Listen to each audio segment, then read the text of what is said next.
नमस्कार and welcome back to my channel सिफ्रान Rupa's world.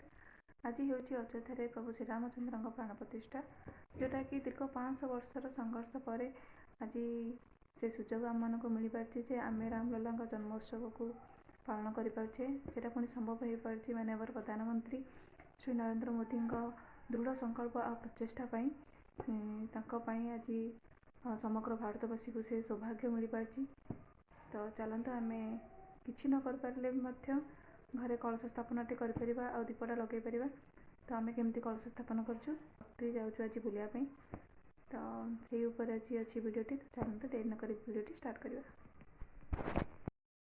कलश स्थापना मुझे गोटे अष्टकमल बनाऊँगी जोटा कि 8 प्रकार कलर रे मु बनैबी। तो मुझे मोर मुरुज पक्का चली बर्तमान। तो देखिपे आपण मैंने। तो तापर आम कलश स्थापना गोटे नवा कलश को ताको भल भाव धोईदबा। तापर कलश रे मुझे लगेदी सिंदूर। सिंदूर लगे सारी कलश रे पानी पूर्ण कर रखिदबा। तापर मुझे पूर्ण कलश रे पकईली टिके गंगा जल ता सहित किछि अगुर आउ किछि पकईली चंदन गुंड से पकईली गोटे गुआ आउ किछि हलदी मिशा चाउल। तापर मु कलश रे गोटे बांधी देली सूता।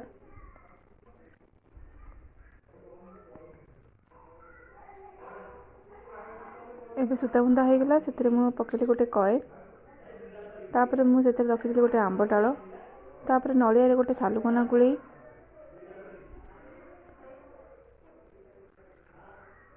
नड़िया सालुकनाटे गुड़ेदी। तापर से कलश उपर रखिदी। एबे कलश को स्थापना करवा। तो अष्टकमल मुरुज जगार मझे मुझे रखिदेली टिके अल्प चाउल। तबे चाउल उपर कलश को स्थापना करवा।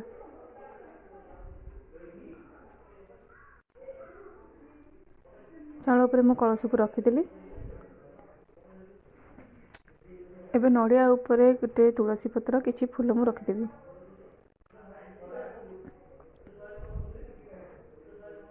तो देखिपे ये कलश स्थापना आमर सरला। एबे दीप लगेवा।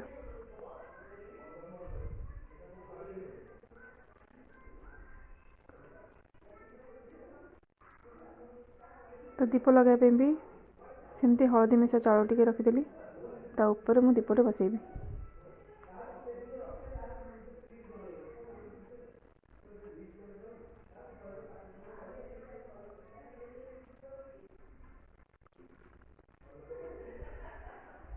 दीप पाखे मु रखिदेली गोटे फूल। एबे दीपटी को जलैबा।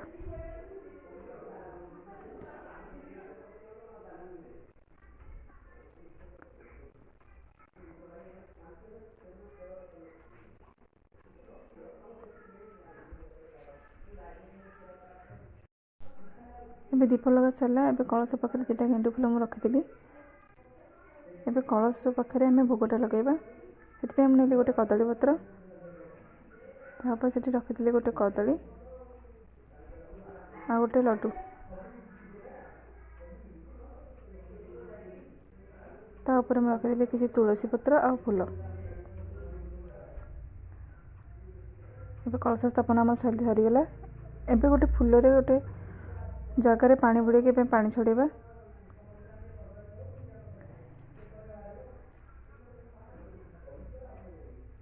तो यहीपरी भाव में आमर कलश स्थापनाटा सरला। एबे चलते आम ध्वजा बांधिबा। तापर आम घर सामने प्रभु श्रीरामचंद्र ध्वजा बंधा होगला। आम 2टा बंधाई गोटे मंदिर रे आ गोटे छात उपरे। सब कलश स्थापना और ध्वजा बंधा आम सरीगला। एबे आम बाहर ट्रिप बुलापी प्रभु हटकेश्वर दर्शन पाई। तो ये आम बाहर देखिए रास्ता जाक प्रभु श्रीरामचंद्र को ध्वजा लगी। ये आम तरफ समस्त हाय हेलो। आम पहुँची गलु हटकेश्वर मंदिर रे। देखिए प्रभु शिवଙ୍କ दर्शन एठी है। बहुत ही सुंदर मंदिर जो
मंदिर बहुत ही भिड़ था। यहाँ हूँ प्रभु हटकेश्वर पोखरी, बहुत ही बड़ पोखरी। भितर किसी भी शुणा ना कारण प्रभुंर भजन कीर्तन चलता। तो ये आम नहीं विश्राम। तो बहुत ही सुंदर मंदिरटे। समय बाहर कर आप निश्चिंत आसबे, बहुत ही भल लगे। गोटे बहुत ही सुंदर मंदिर। ये आम दर्शन कलु हनुमान का मंदिर। बहुत ही बड़ हनुमान बसुँच। तो आम सब पूजापूजी सरीगला। तो ये आम हटकेश्वर मंदिर बुली बाहरलु अट्री। ये प्रत्येक वर्ष मकर संक्रांति ठार मकर जात्रा आरंभ हुए, जोटा कि मसे पर्यंत ये रुहे। तो मकर जात्रा बोली आम बाहरी पड़ू उष्म प्रस्रवण देखापी, जो पानी फुटे वर्ष 12 मास। पहुँचीगले आम उष्म प्रस्रवण जगार। तो यहाँ हूँ यही कुंड ही पानी फुटे।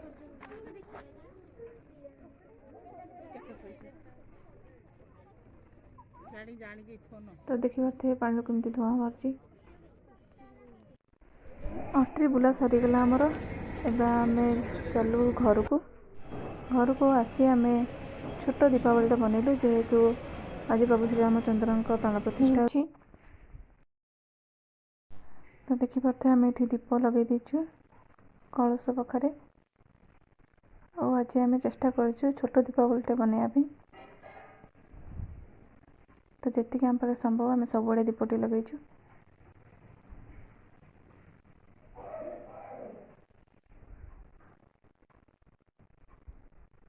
तो आपण केमिति सेलिब्रेशन कले आमको कमेंट सेक्शन में निश्चिंत जनइबे।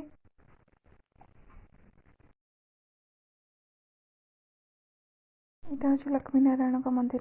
तो आम मंदिर में सब दीप लगे दीचु।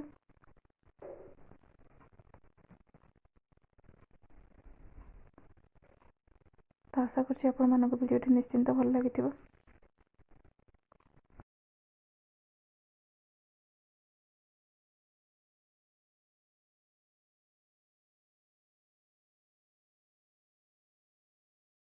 वीडियो भल लगी लाइक शेयर सब्सक्राइब करने को जमा भूलें।